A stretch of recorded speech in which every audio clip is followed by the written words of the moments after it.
There are many kul or tradition in Siddha Tantra, in Siddha Dharma, where a sacred forest or a wild natural place becomes the Yantra Mandal.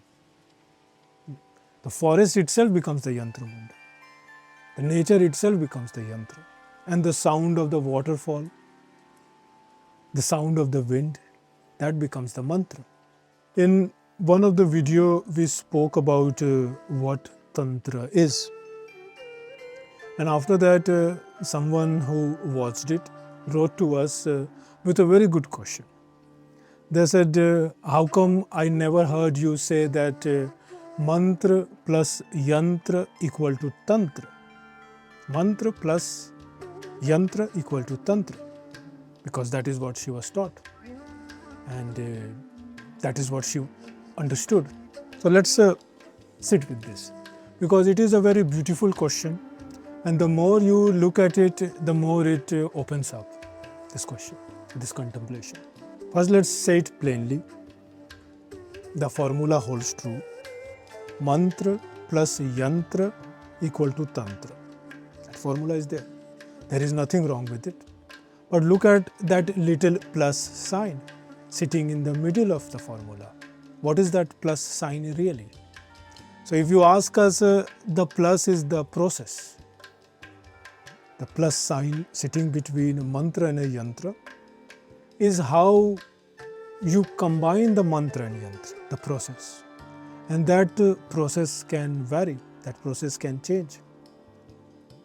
One way of combining gives rise to one tantra, and another way of combining will give rise to another. So from that single plus sign, many tantra are born. And there is something else to say to it. Take any equation, A plus B equal to C. And once you have A plus B, you can simply use A and B, and then C becomes irrelevant, right? Because you can always get C by just using A and B. Then you do not really need C anymore. You can just do with A and B. So we have to ask the same thing here. Can mantra and yantra just replace tantra? If you already have the two ingredients, do you even need the third word at all? Now hold on to that question, because the answer is where everything opens up. This is where the formula A plus B equal to C or mantra plus yantra equal to tantra starts to take on some other hidden dimensions.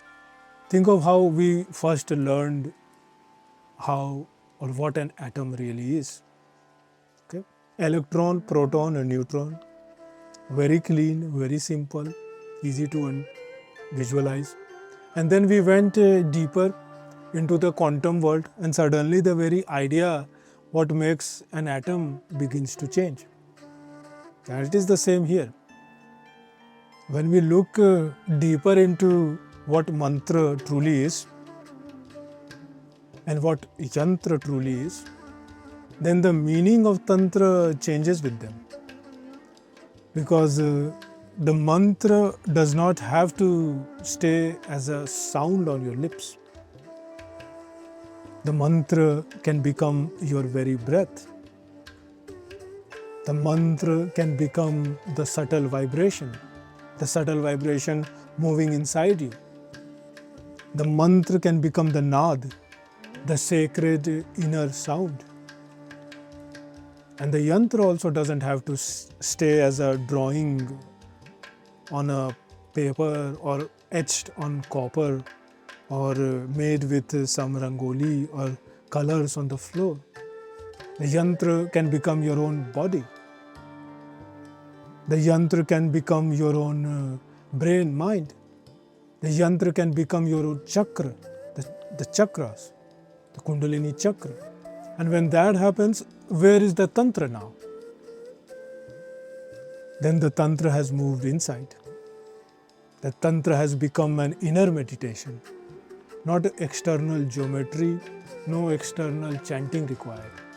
Now your own awareness your visualization, your sankalp, your resolution, your intention, these are what carry out the tantra.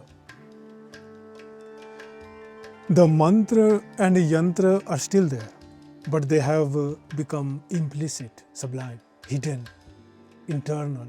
They have gone inward. Now you see this very clearly in the nature-based practices, in Siddha Dharma, in Siddha Tantra. Now of course when we say Siddha Tantra, it becomes like a known thing, known word, known association, and then many people starts to use Siddha Tantra. But when we say Siddha Tantra, we are talking about the original Siddha Dharma teaching, the only alive Siddha Dharma of Himalaya and the Tantra of Siddhas. There are many kul or tradition in Siddha Tantra, in Siddha Dharma, where a sacred forest or a wild natural place becomes the Yantra Mandal.